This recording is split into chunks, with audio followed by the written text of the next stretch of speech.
Hi, good afternoon, audience. Today I'm talking about why UTAR postgraduate program.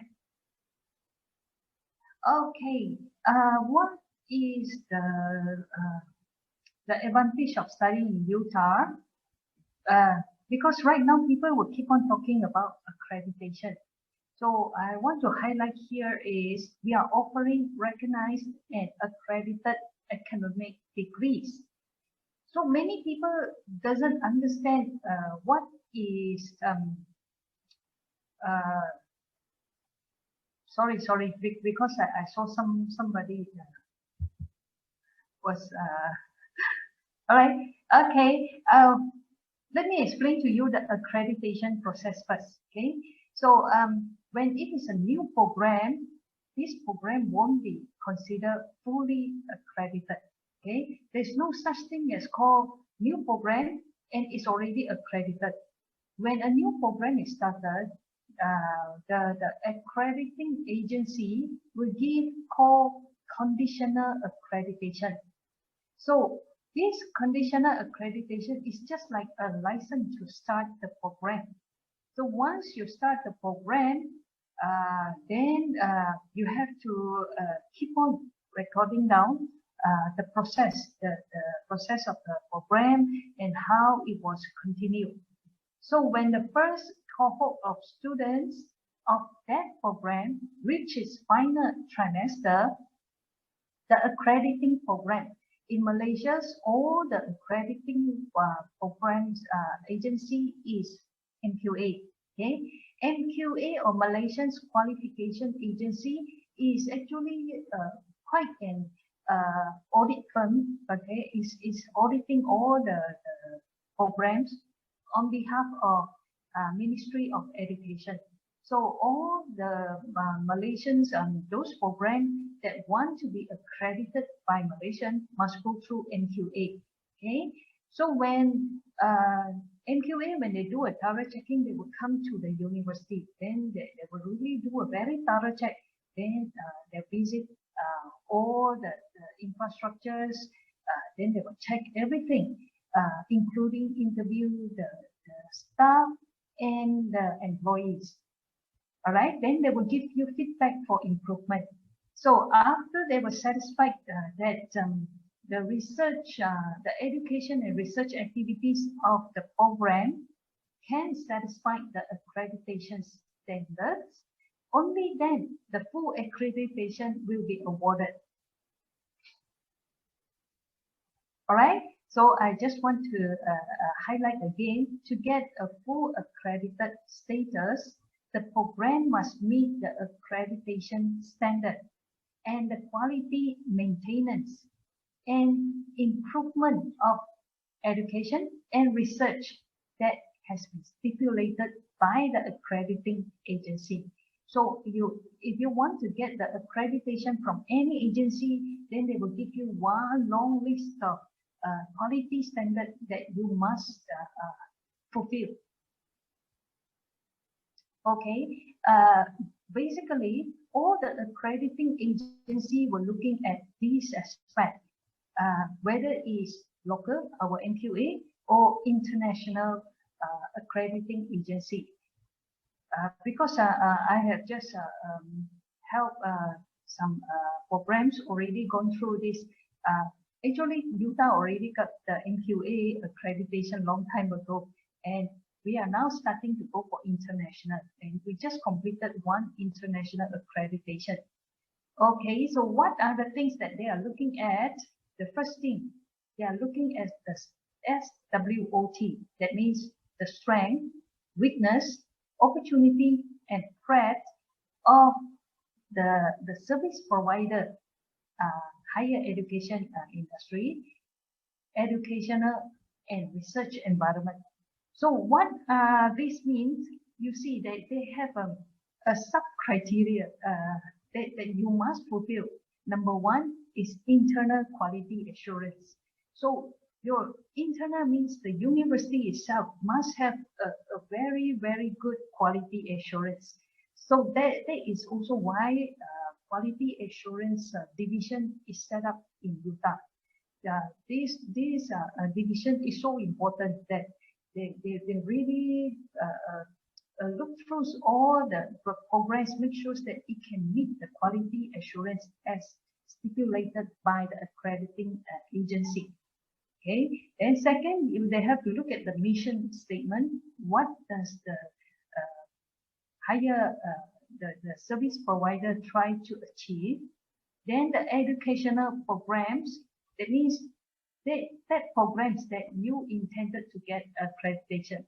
So in accreditation agency, some accrediting agencies have two types of accreditation. Number one is for the faculty itself. Okay. Number two is only for programs. That's why they call it unit accreditation or program accreditation. So for normally for UTAR, we go for program accreditation because we will keep on offering new programs, so it's more easy. If you want to add in a new program, then it's more difficult, how to say, because they already give you the unit accreditation. When you want to add in programs, then you have to go through a series of something like that they are actually checking. Okay, so in that case, we must as well go for programs accreditation. Okay, so under these programs, the quality, the accrediting agency will check the learning goals, how we manage the educational quality, whether we have a diploma policy. Examples, if the students couldn't make it or the students are having problems to continue their studies, whether we have any diploma policy to help the students. All right, then we have to they will review the learning outcomes and whether the educational programs can be globalized. All right, then next they also look at students. They look at the admission policy. How do we recruit students? What are the basic, the minimum entry requirement? So in some university, maybe they just close their eye, and as long as you apply, I will take you. But to make sure that we comply to the accrediting or the NQA's requirement, we have to follow what has been fixed by NQA. Okay, that is the minimum entry requirement, which they will actually forward to all the related university. Okay, they also look at student support and student incentive. What are the things that we have given to them? And the faculty itself, they also look at the faculty organizational structure, the lecturer's qualification, the maintenance of education and research environment. Do we provide that kind of environment to help the students or not? And what are the responsibilities of the faculty members in terms of administrative service? And next is the educational infrastructure. So to get this accreditation is actually not that easy. You have to fulfill many things. Okay. Besides that, after that, then we have to write different sections and have to let the accrediting agency knows whether we have the ability to globalize the research and education. Do we have collaborations with industries or our MOU partner? And what are our strategies for quality improvement? Okay, so this is the sample of engagement mechanism. Okay, so we have our own target. We want to exploit and make use of our own knowledge capabilities, because our university, when we hire the lecturers, they must meet the minimum requirement. So they do have their own expertise. Then we have to see how can we exploit and trying to make use of their capabilities so that they can transfer their knowledge to our students. Then we also emphasize on research, the scholarship. When we say scholarship here, not necessarily when you talk about fund, it's just one part of it. When scholarship means is actually another meaning is high level of study and learning. So sometimes when you go through that documentary, they will talk about the scholarships. Okay, scholarship is not necessarily means the money, the fund, the financial aid. Okay, then teaching and learning. How are we going to improve our teaching and learning? And our communication. Make sure that our staff and our lecturers have better communication with outsiders. So we have to involve not just the stakeholders that our internal and students. We're not just about these stakeholders. We have to look at the accrediting agency also will ask us who are the stakeholders involved. Okay, to maintain our standards, the quality standards stipulated by the accrediting agency, UTAR actually has many non-academic departments and divisions. I show you only a few. Okay, there are actually many.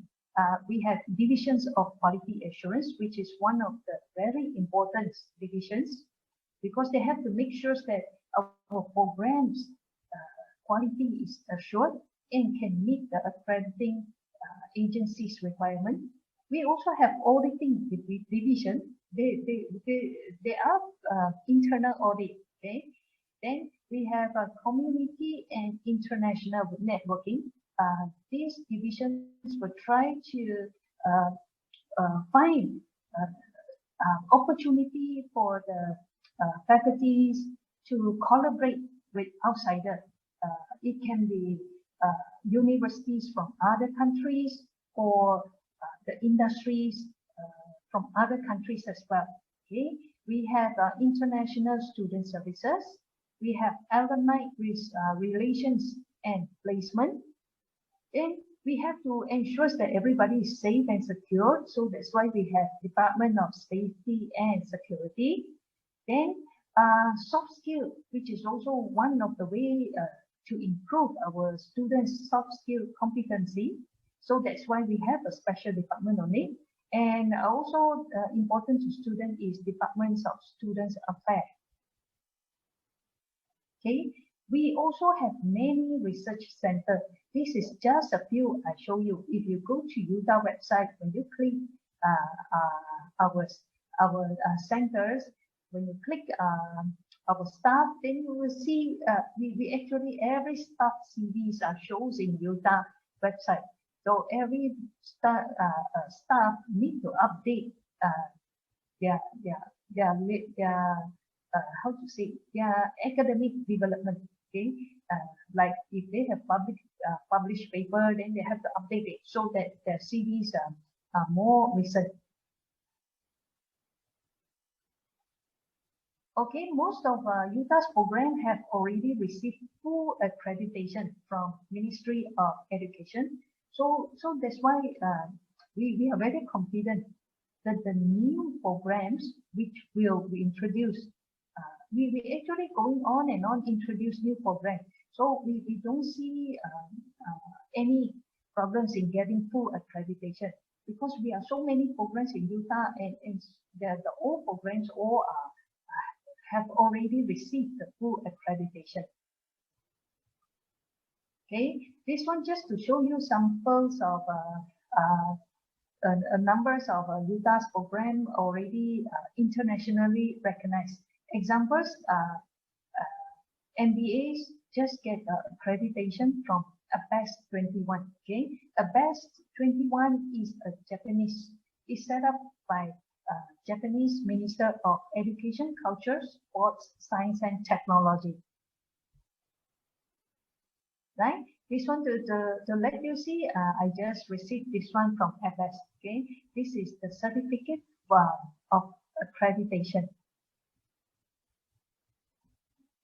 Okay, UTAR is actually received the self-accreditation status on 2017. Okay, and in 2017 we already managed to get the self-accreditation status. So this self-accreditation status is not easy to get one. You for an institution to get this self-accreditation status, they have to make sure that a number of the programs already receive full accreditation. So what is the advantage of this one? Actually, self-accreditation means the Ministry of Education give the higher learning institution a degree of autonomy, because you already have many programs being accredited, already received full accreditation. Therefore, the Ministry of Education has the confidence that these university can proceed to offer programs that can meet the accreditation status. Okay, I just now reviewed the MQA website. I found out until today, okay, UTAR get it in 2017. Now it's 2021, and after 5 years, and we look at there are 19 public and private university in Malaysia has been awarded the self-accreditation status. So these are the universities that I found on MQA website. Okay, so they actually like some like UITM, maybe they apply go by place. Okay, maybe they got UTM, UITM Johor and UITM KL. So it depends on the institution itself. You want to go for the whole unit or just go for special unit. Okay. All right. Then we can assure you we have quality improvement policy, because we already get the self-accreditation status. We have to make sure that our programs will keep on improving.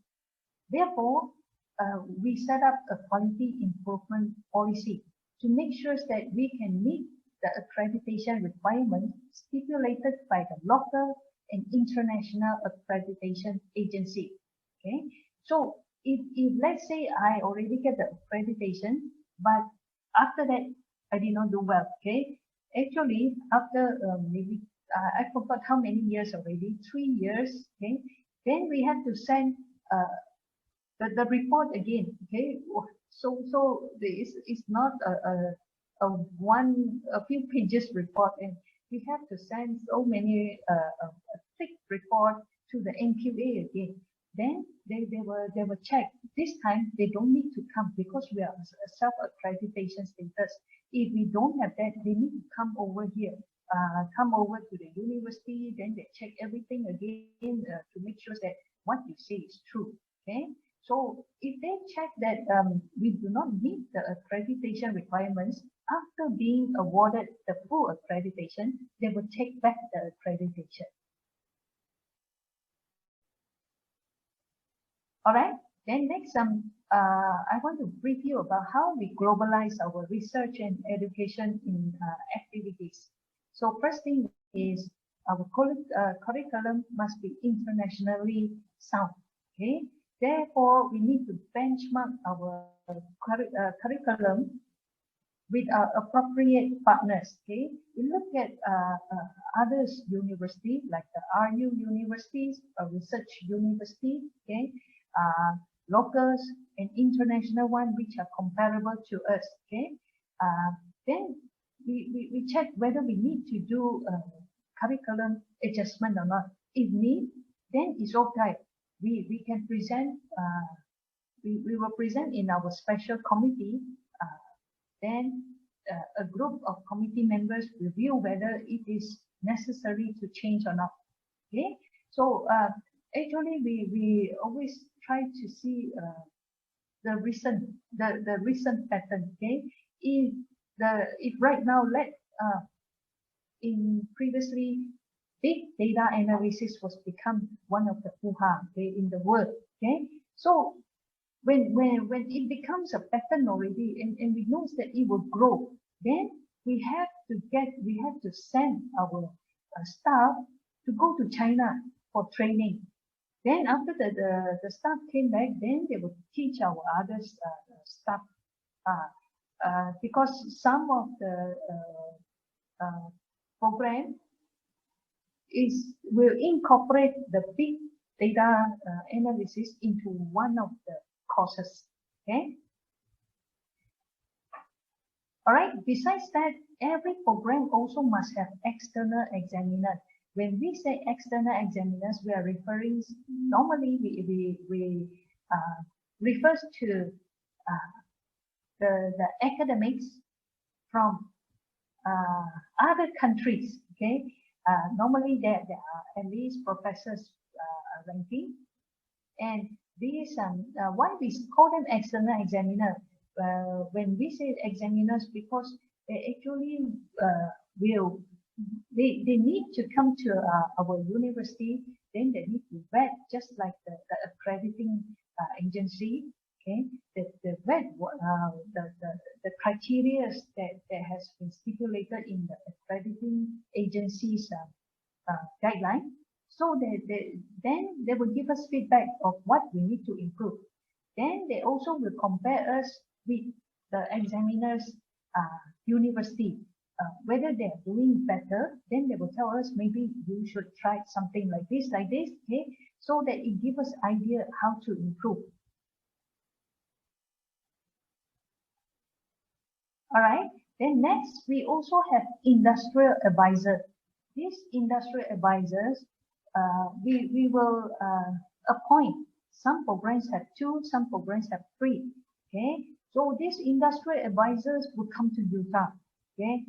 So they will also interview our students so that they want to know, and they also need to go through our program, educational program, to see that whether the students, when they graduate, they can meet the industry demands or not. Okay, if the curriculum or the syllabus are too academics, then too theoretical, then they will voice out to us. Then they will suggest us, why don't you incorporate others coursework that let the student exposed to outside world. Okay, we also have staff and student exchange, not just outbound, we also encourage inbound. Okay, why we want to do that? Because we want to enhance their social networking. Okay, we want to give the students the opportunity to learn about the development of their research or education in other countries. Also, they can experience the local culture of the host country. Okay, this is the examples of our outbound students and inbound students. Okay, now is pandemic time. Okay, we have cyber classes, and definitely, even though there is no more pandemic, we also need to keep on going on with cyber classes, because this is what MQA is one of the guidelines. Now we are heading to everything virtual already. This is an example, cyber classes between UTAR and Tonghai University, Taiwan. Okay, so for postgraduate students, your academic advisor is the head of program. So you don't need to worry. Actually, your head of program will actually keep on reminding you, hey, you haven't filled up this one, you must submit this one, blah, blah, blah. Okay. For undergraduate, it's more difficult for undergraduate head of programs to remind you individually because the number of students is too big. Postgraduate students are not as much, not as many as undergraduate students. Right? Then the students who wants to seek the learning experience abroad, you may choose the partner institution. Okay, you can apply for credit transfer, or you can just go there to experience student exchange program. Also can. Okay, so we give the opportunity to this student. you go there, maybe you attend one of the course, then you come back to do credit transfer. All right, then next we have departments of international student service. This department will actually take care of international students. Examples, when once an international student reach here, then they will try to find the student, existing student who is from the same country, so that like the senior can guide the junior. Okay, simple things like the life. Okay, if you would like to eat something, where can you get? So they will get suitable senior to be your mentor. Okay. Besides that, the Department of International Student Service also will meet and greet you at the airport. They will prepare your student visa and also will remind you of the renewal. Okay, they will do it for you. Okay, if you doesn't know where to get the accommodation, then they can recommend to you, and they will give you advice on health insurance, the student bond, how to have a bank's accounts. Then they will do many things to help you. Okay, so don't worry, international student. All right, next, we have to ensure that whatever research or project or case study that is being carried out by the students must conform to the UTAR research ethics. This research ethic is very important. If you do something that is not ethical, even though after you graduate you go to work in other places, then you will have problem. Okay.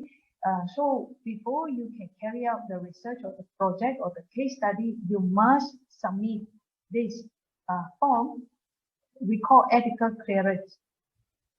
We have to make sure that the respondent, the one that is being studied by you, are not being exposed to any harm.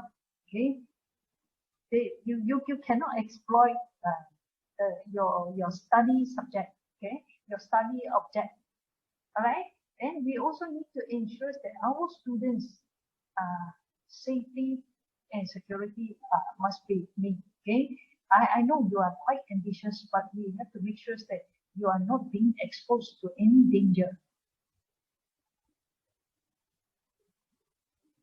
Okay, we have after getting feedback from the external examiners, the industrial advisors, and other industry players, then we also start to have more co-curriculum and more coursework that especially that is give the students a chance to expose to the real working life. Okay, or the all right. Okay, this is examples of assignments for companies visit. Okay, so when we take students for company visit, we will tell students what are the purposes of having this, what students need to do before their visit, what they need to do during the visit, and what about after the visit. Okay, so the students will have clear guideline what they need to do. So we need to make sure that the students fully use of this opportunity, because during this visit time, you have the opportunity to talk to the company's owner. Okay, examples, previously I took my MBA students to visit Spritzer. Okay, then this Spritzer's boss was so kind. He gave a talk, and also at the same time, during our refreshment time, students are allowed to interact with him.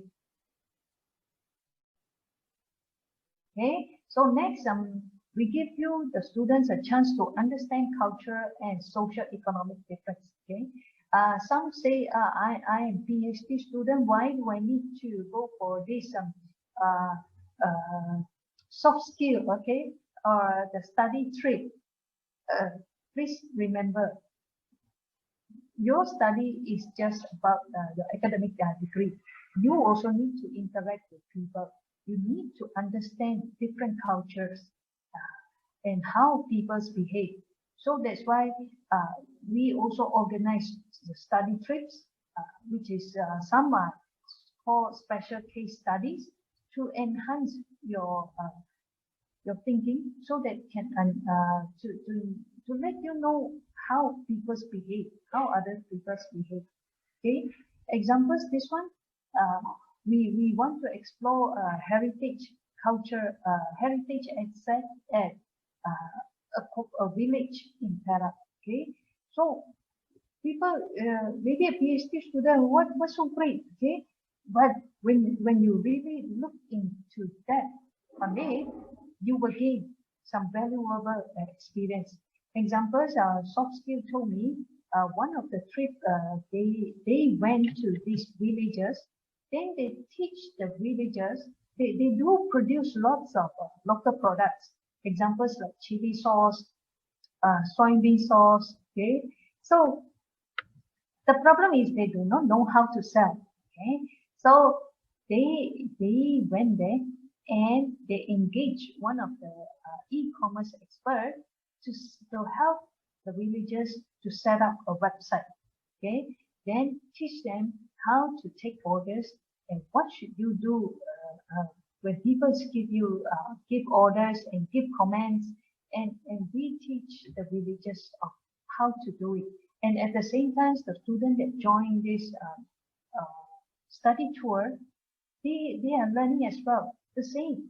If you are doing business studies in PhD, this can help you. Maybe after you graduate, you can set up your own e-commerce platform.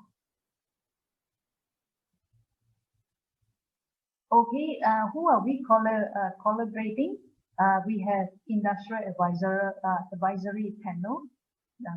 Our industry advisor, we call it IA. They will come to our office 1 year at least 2 times. Okay. Then they will make sure that our curriculum can meet the industry demand. We also invite experts. If you are UTAR's undergrad students, you will see that the mail master keep on coming up. Okay, we arrange so many talks, and we have from China, and we have from local examples. This one, Vitrox stories. Okay, Vitrox company. This boss is so kind. He came to UTAR and he told us that if our students, irrespective of undergraduate or postgraduate, if they want to do internship in his company, then we are most welcome. We also have a memorandum of understanding with other institutions and also other professionals agency.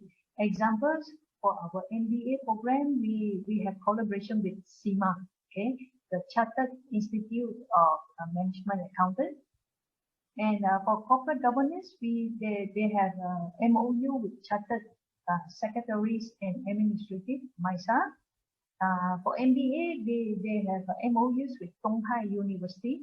So these MOUs, it depends on what kind of agreement. Okay, examples like Donghai, they have this called mutual degree recognition, so that if you study 50% in UTAR, 50% in Donghai, you will get double degree. Okay, let's say you say I don't want, I just want to go there to experience the life. Then it's all right. Then you can go there as a student exchange, then do credit transfer for that subject. Okay, for that course. All right. So we have a collaboration. Our collaborators actually helps us to organize more student exchange, internship, study tour, and research attachment. Okay, examples I let you see. We collaborate with Hong Kong University, okay, for cyber classes, because right now at the time, you see, before the pandemic, we already have cyber classes.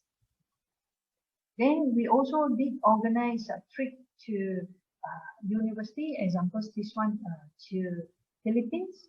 You also can join. Actually, one of my PhD supervisor joined this trip. Okay, he went to Philippines for this. Okay, right now is the pandemic, so we cannot go anywhere. But we do have virtual study tour. Okay, so 8 universities, including UTAR, join this. So everybody will actually introduce to the participants what are the attractiveness and how the local peoples or local business or, about their own countries so that the participants can understand more about different countries. All right, then we ourselves also provide seed fund for academics to commence their research. Okay, we have 2 cycles. So every year we give the 2 cycles for our own staff to apply for the research fund. So once the staff get the research funds, they need to develop a human capital. So this human capital can be a PhD student or can be a master student. So once they get it, they do have fund. This fund is meant to fund the students' tuition fees. Okay, so if the students want to look for whether they do have financial assistance or not, you can take a look at our UTAR research fund. Okay, this one to show it to you. This is our website. Okay, you can see right from 2010 we already have the funds until right now. Okay, because 2021 we haven't completed the first cycle yet. Okay, then we haven't published yet. The first cycle is just open in April, so we the money will be distributed in June or July. All right, so that's all for my presentation.